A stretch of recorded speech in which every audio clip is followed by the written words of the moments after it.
He's going through, obviously it's a tough spell for the club and it's a tough spell for him. We've seen him a little bit edgy in interviews, but it's hard not to see him working it out.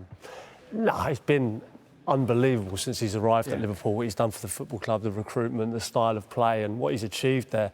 But yeah, you can't deny it, he's going through a sticky spell at the moment and, you know, he needs to work that out. He's coming for the criticism for the first time in his Liverpool career, but I don't think we can underestimate the impact he's had on that football club and I'm certain that, you know, things will turn around when the injuries come back.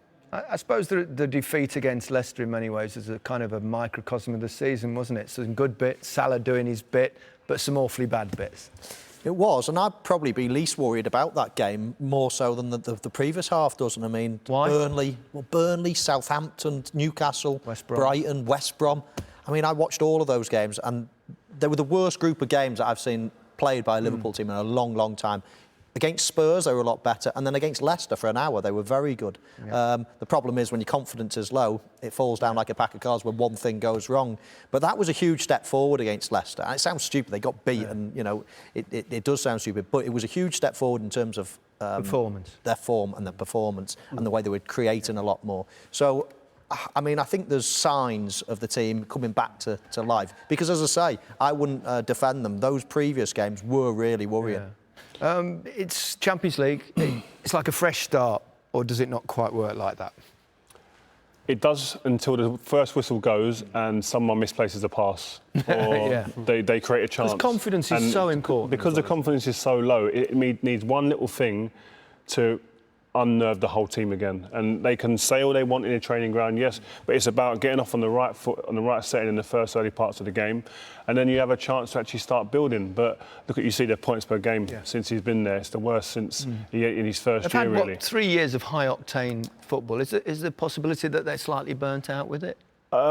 Maybe if you talk about injuries, that could be a part that plays a part with that. But I think people are saying, oh, he's getting hammered because he's a bit prickly in interviews and whatnot. But what do you want him to do? Come into an interview and start laughing? Like, if I was a player, I want to see my manager like that. A little, try and maybe deflect a little bit, a bit of that anger. You want to see that. I don't want to see my manager coming out and just dusting off a result like it's enough, doesn't mean anything. So how do you deal with spells like this? I guess we've all been involved in them. Peter? Some more than others. Yeah.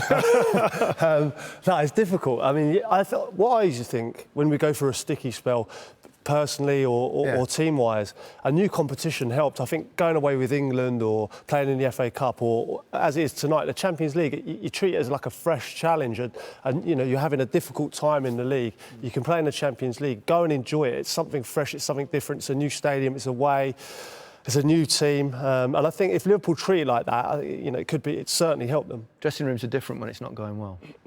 They are, yeah, and often you probably look to your leaders, and that's what Liverpool have lost a lot, and in certain areas as well, which we'll come on to. But dressing rooms are so important. The strength of character, you know, you've at Liverpool, you've still got it at the training ground, but when you get onto that pitch and you've got the likes of Van Dijk and players like that out, then it doesn't half harm you. I'm not asking you because I understand you never lost more than 2 games on the bounce for Manchester United. Yeah, I've been told, reliably informed. But that's down to a mindset as well. Yeah. I think we'd lose a game. How about QPR? And QPR was very different, and so was West Ham.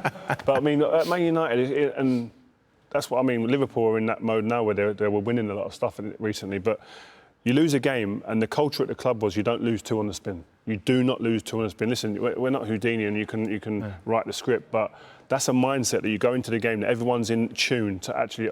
OK, we'll tighten it up at the back and we'll allow our strikers or whatever to go and win us the game, but we won't concede. That comes from a culture at the club set from someone, from somewhere. The manager, one of the players' experience, and have they got that?